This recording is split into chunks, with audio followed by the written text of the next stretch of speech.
আসসালামু আলাইকুম এভরিওয়ান, সবাই কেমন আছেন? আশা করি অনেক ভালো আছেন। আপনাদের দোয়াতে আমি অনেক ভালো আছি। সো আমি আজকে আপনাদেরকে দেখাবো কীভাবে টেনশন সেট খুলবেন বা লাগাবেন। অনেকেই কিনে আনে, লাগাতে পারি না। সো দেখতে থাকুন পুরোটা ভিডিও। যে দেখতে পাইতেছেন এখানে দুইটা নাট আছে, একটা এই যে একটা নাট, এইটা আরেকটা নাট। এই যে দেখেন।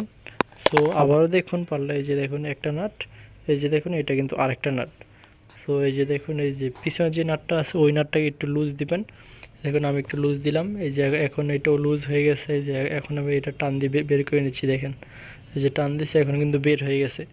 এখন এটা আবার লাগাইলাম। সো দেখেন, এই যে দেখেন আবার টান দেওয়ার করলাম, এটা একদম ফ্রি হয়ে গেছে। এখন দেখেন আবার একটু দইরা তারপর আমি লাগাই দিলাম। এই যে দেখুন এখন আমি এটা টাইট দিয়ে নিচ্ছি। সো দেখতে থাকুন। এই যে এখন আমার টাইট দেওয়া শেষ। এখন আপনি দেখেন, এটা দেখেন আমি এখন টানবো, এই যে দেখেন এখন টানতেছি তাও খুলতেছে না। সো ভিডিওটা আজকে এই পর্যন্তই। ভিডিওতে একটা লাইক দিবেন, চ্যানেল নতুন হয়ে থাকলে চ্যানেলটি সাবস্ক্রাইব করে দিবেন।